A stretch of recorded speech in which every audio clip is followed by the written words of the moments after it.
Hello, this is the Vanarama National League highlight show with the final round of FA Cup qualifying behind us. Sides in the fifth tier return to league action this weekend. All of the best moments coming up. In East London, Mac march on as the O's woes continue. Plenty of late drama with 6 added time goals. And Storm Bryan causes mayhem for Fylde and Maidstone. We start at the Matchroom Stadium with 2 clubs in complete opposite form. Leyton Orient were among the early pace setters, but had since fallen to 15th, failing to win in 7 league matches. Manager Steve Davis was under huge pressure despite a timely FA Cup win over Dagenham.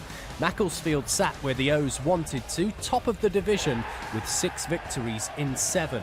In the capital, John Askey's men were aiming to make it 6 wins in a row in all competitions.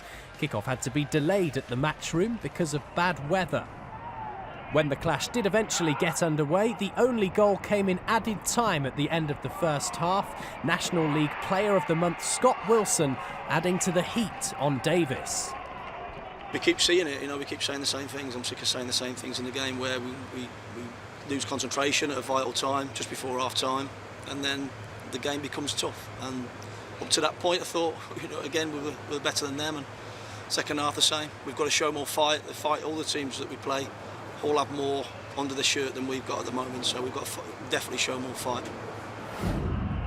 Second place Dover were looking for a win over Maidenhead to bounce back from a disappointing exit at the hands of Bromley in the FA Cup. Chris Kinnear's men had won their last 2 at home and seemed set to make it 3 15 minutes from time when Ryan Bird headed in his 7th of the season from a Cadell Daniel cross. Shortly afterwards it would be Bird with the assist, although this time Daniel saw his effort come back off the post as Dover looked to seal the victory. But Maidenhead have acquitted themselves well in their first ever season of National League football and would take a share of the spoils with almost the last kick of the game. Jake Hyde with his first goal for the club to deny Dover the chance of closing the gap on top spot. They've not really had many chances at all. They came to a point, all right, they've nicked it at the end, but we've just got to move on. That's 7 unbeaten anyway. We've been going really, really well in the league, so can't say anything bad about the lads. They've been great, and it's just one of those things that you just got to accept. EFL chasing Bromley made a big statement last week, signing the ex-Birmingham City and Wolves centre-half Roger Johnson. As an FA Cup finalist and League Cup winner, Johnson's short-term deal is a big coup for the Ravens. BT Sport's Jeff Brazier went to meet the 34-year-old before Bromley's game against Woking. Really fond memories there at Cardiff. 3 good years. Clearly we did well in the Championship. I got in the Team of the Year in the Championship, and then in my last year there we got to the FA Cup final. Unfortunately lost, but yeah, it was a great experience there. I'm not a good loser at all, so losing the FA Cup final was tough. Really, it took me a long time to get over it. Pleased to go to Birmingham, and it's everyone's dream to get to the big league, and thankfully it came. And second season we got to the Carling Cup final. Massive underdogs against Arsenal. That's probably my best career highlight. We beat Arsenal at Wembley in a Carling Cup final, so I must have done all right. But no, I did well. I was pleased with my performance after it. I mean, their team on paper was unbelievable, and for us to go there and they've got massive experience in games like that. Most of our squad hadn't. And no, what a win! What a day for the fans and the club. I'm grateful to Bromley to have me out playing games. It's been again something I've never had in my career. I picked up a bad injury, a normal knee injury in January at Charlton, and it's been a tough road, to be honest. I was supposed to be back in the April, and then unfortunately got a blood infection. So a 4-month injury has turned into 8 months just through the blood infection. So clearly through that period I had to stay at Charlton because they had sort of a duty of care to get me fit. Because I was a registered player at Charlton, I can't go anywhere in the league football, in the EPL leagues until January. So I need to play games, and National League was my only option, and I'm so grateful to Bromley to have me down here and just for me to get 10-15 games in until January, so it's perfect. For me to come in and give my experience to these people and put a few sessions on even, and just hopefully I can give something back to these young lads. The manager's told me that they look up to me and stuff like that, and the career I've had, so hopefully I can give that few experiences back to these boys and get us up the league.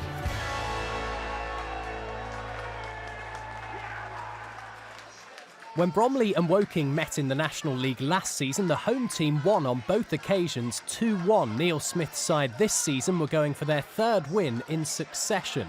Towards the end of the first half, an Adam Meckie free kick was sent into the net by the head of Jack Holland. It's the Bromley captain's third of the campaign. After the 42nd minute opener, more drama before the interval, and drama similar to Holland's goal, the second coming from Josh Rees, now Bromley's joint top scorer with 5. There was further frustration for Woking a couple of minutes after the restart, but it was self-inflicted as Kane Ferdinand clashed with Jordan Higgs. It's clear the foul was reckless as Ferdinand was shown a straight red card. 5 of Woking's 6 losses this season have come away from home. Bromley have won 3 in a row for the first time. We came 10th last year, but in very difficult circumstances, and we always want to better ourselves. So anything above 10th will be a fantastic achievement for a small club like Bromley. But now you're in and amongst it, you want to be there all the time. But we also know that, you know, some of the bigger clubs that are in this division are going to start, you know, putting runs together because they've got the financial backing. A relaxed Paul Doswell ahead of a first ever meeting between Hartlepool United and Sutton United. 2 sides each enjoying a decent spell of form. Hartlepool had only lost 1 of their previous 10 matches and took the lead at Victoria Park, albeit against the run of play, when Devante Rodney's shot was spilt by Jamie Butler, allowing an easy finish for Rhys Oates. Rodney was involved again early in the second half, only this time the teenager failed to hit the target after Jonathan Franks' effort was saved by Butler. Just after the hour mark, Sutton had 2 opportunities in quick succession. Louis John saw his effort cleared off the line before Josh Taylor fired narrowly wide.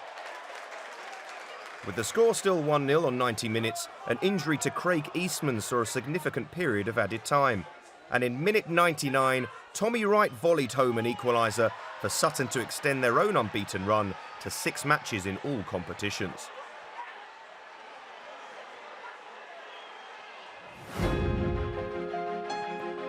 A recent bad patch of form meant that Dagenham and Redbridge had fallen to 6th, but John Still's side still had the best attack in the league, an impressive 27 goals in 15 matches, 3 more scored than any other club. 5th in the division, Wrexham were aiming to blunt the Daggers. The Welsh team boasted the National League's strongest defence, only 8 conceded to go with 8 clean sheets this term. One way or another, then something had to give at the Chigwell Construction Stadium. Just over half an hour in, Dagenham's task was made harder as Kevin Locko went in hard on Mark Carrington. The replay shows he followed through. Referee Adam Bromley showed an early straight red card. Into the second half, the 10 men of East London almost broke the deadlock. Corey Whiteley swapped passes with Morgan Ferrier before a point-blank save was required in the away box. The home team's keeper was then called into action. A looping header from Wrexham's Alex Reid was kept out of the net by Mark Cousins. Late on, and only 2 minutes after coming on as a sub, Mason Bloomfield got on the end of a Ferrier cross, but the goal was ruled out for offside, the second time in the game for the unfortunate Daggers. Still's side were to get nothing from the match as in the 93rd minute a Paul Rutherford effort was turned in by Craig Robson. An own goal as Dagenham failed to score now in 4 in all competitions. Wrexham take 3 points and a record 5th clean sheet in a row away from home. We kind of smashed him down a little bit here, if I'm honest. Sending off can go one way or the other. If you score straight away, it can make your life a little bit easier for you, but I think it galvanised Dagenham more than it did us, and we had a little bit of luck today. We've not had none so far this season, but I think we had a little bit of green today, and obviously they were a touch unfortunate with one of the offside goals that was given against them. Their manager's been in and said it wasn't offside. The player said it wasn't offside. Well, that's football, but we've played really well today with 10 men for over an hour, and I thought the boys were fantastic. I really do. I thought it was our best performance of the season. Aldershot took on Tranmere in what was the fourth meeting between these two clubs this year. The pair had drawn 2-2 in April at Prenton Park before Rovers claimed an aggregate victory in the playoff semi-finals. And they again appeared to be heading for bragging rights when Stephen McNulty found the net in the first half. Mickey Mellon's side were unbeaten in 4 matches, but with 10 minutes to go, Aldershot drew level. Frenchman Fabien Robert, brother of former Newcastle midfielder Laurent Robert, with his second goal for the club. And in the 5th minute of added time, the home side snatched the points. Scott Rendell with the final touch on the end of Jim Kellerman's cross to provide some consolation for that playoff disappointment. I thought from Jim's delivery into the box, it just went directly in. But speaking to Mr. Rendell on his birthday, he said he got a touch. So happy birthday to Renz. He's claiming that. And also it's James Rowe's birthday as well. So for the pair of them, you know, it's been a good day for him. But Renz has put his name to it as a centre forward would. A managerial vacancy has recently been filled, with Gateshead making Steve Watson their new boss, following Neil Aspin's move away to Port Vale. Watson has heaps of experience in the game, being a player with Aston Villa, Everton and Newcastle, plus he's recently been assistant to John Askey at Macclesfield. But this is the first time Watson stepped up to be the main man after FA Cup success over Buxton. Life as a league boss began with a trip to out-of-form Eastleigh. The home team have won only one of their last 9 matches, including a shock loss in the Cup a week ago to Hereford. Richard Hill's men had a superb start at the Silver Lake Stadium. 4 minutes in, Ben Williamson beat the Gateshead offside trap, eventually beating Dan Hamford to score his 6th of the campaign. Still in the first half, a double chance for the home team to double their advantage, but Danny Hollins and Williamson failed to make it 2-0.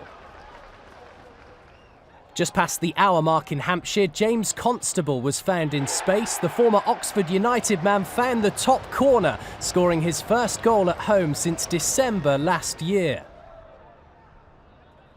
Gateshead were heading for a losing start in the league under Watson, but with a quarter of an hour remaining, Ross Flitney parried a cross into the path of Jordan Preston. 2-1, game on. With the sun out, another bright moment followed for the visitors. Questionable Eastleigh defending resulted in a simple tap-in for Theo Vassell. He's only scored 2 career goals. The first came in a 3-2 defeat.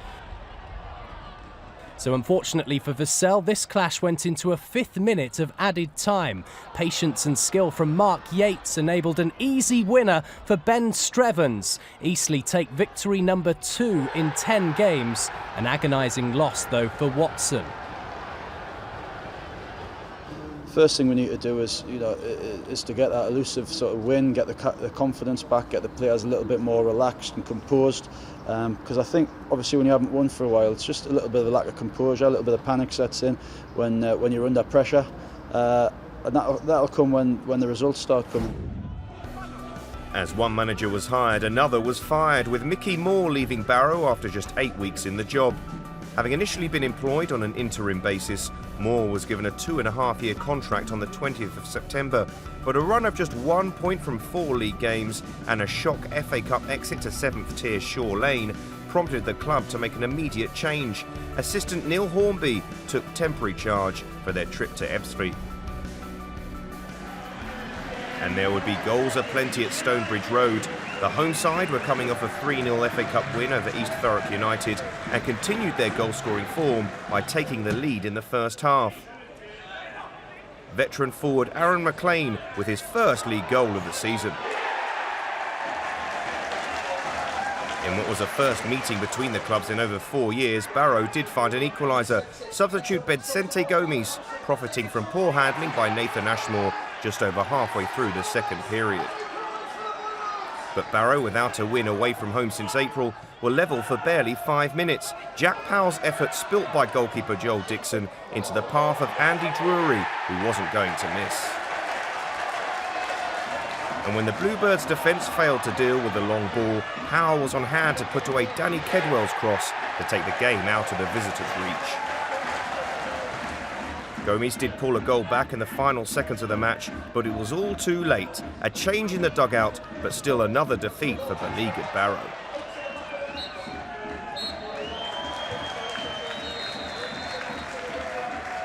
I found out on Monday night. I spoke to Mickey on Monday night, he told me, and it was just a case of going in Wednesday, Thursday, preparing them, pick the players up a little bit, and immensely proud of the effort they put in and the tempo, and asked them to play with a bit of positivity, a bit of tempo, and that's exactly what they did. And they kept going. 94th minute was it? We got our second goal, and we kept going, which is, a crumb of comfort, because there's a few broken spirits in there, and I'll, get some their cream out on Monday, and we'll put them back together, and we'll be fine. We'll be fine. Believe me, we will be fine. Guiseley were looking to work their way out of trouble by beginning their transition to becoming a full-time club. Sitting 3 points from safety ahead of the weekend, the Yorkshire outfit have started the process early to try and ensure survival, with a busy training schedule due to start on Monday. There was the decision to lift Paul Cox's side for the visit of fellow strugglers Solihull. Moors were going for their first league victory under new boss Richard Money. Inside the first half an hour, a sweet way for Lee Molyneux to score his first ever goal for Guiseley. Oladapo Afolayan knows a thing or two about finding the net. After a scrappy passage around the home team's box, he eventually beat Johnny Maxted to score his 6th of the season, 1-1 right on half-time. Then came a brilliantly entertaining few minutes around the hour mark in the rain. Rowan Leebird restored Guiseley's lead on his debut. He signed on Thursday from Stevenage.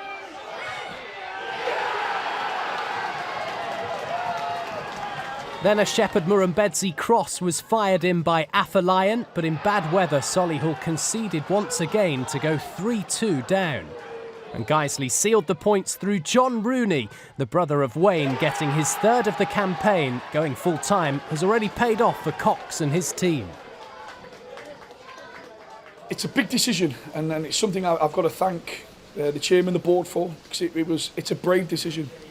At this stage, in the position that we are in the table, with the amount of wins we've had on the board, it'd be very, very easy to sit in a comfort zone. But from what I've seen and the people I've spoke to at this club, there's a desire to improve.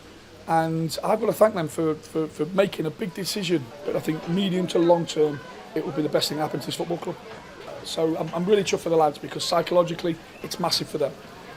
Some of the draws with the likes of Wrexham and Dover and the Eastleighs, where I think we should have won, and they haven't. The lads haven't got to deserve what I think they should have done. Halifax were winless in their last 4 matches in all competitions, while Torquay hadn't picked up 3 points on their travels since April. And this match would prove to be a reflection of both those records. George Waring had only joined Halifax from Tranmere Rovers the morning of the game, but the on-loan 22-year-old marked his debut by eventually finding the net midway through the second half. However, Torquay, who were bottom before kick-off, did not let their heads drop. And when Rhys Murphy's header hit the post, Jamie Reid was on hand to earn the goals a point, and in the process move his hometown club off the foot of the table. I think that was the best performance I've had so far, over 90 minutes, and that includes when we beat Maidenhead. So positives all round, and we've got a tough game against Ebbsfleet on Tuesday, and hopefully the point today is to start something for us.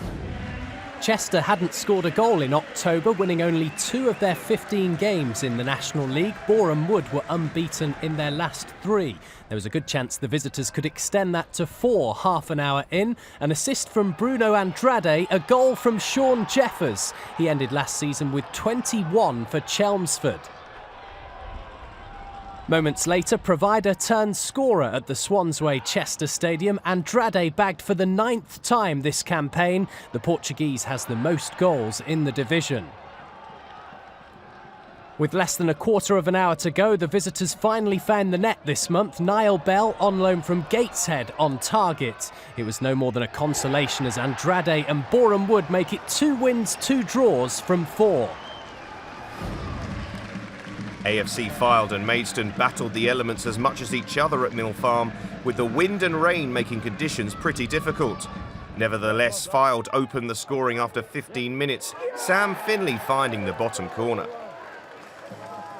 The lead lasted 10 minutes before Joe Piggott showed great composure considering the circumstances to tuck the ball past goalkeeper Jay Lynch.